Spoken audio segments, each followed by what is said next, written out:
So in order to hook this up, you just simply take these two little teeth right here, and you're just gonna pop them down into the little slots that are provided. As you can see, you've got a nice ramp now that you can roll your bike up on and get it loaded.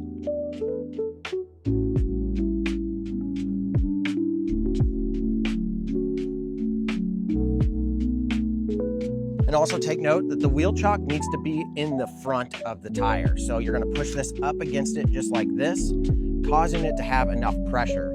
Then you're going to lock down the latch. And like I said, once you have this set, you're not gonna have to set this again.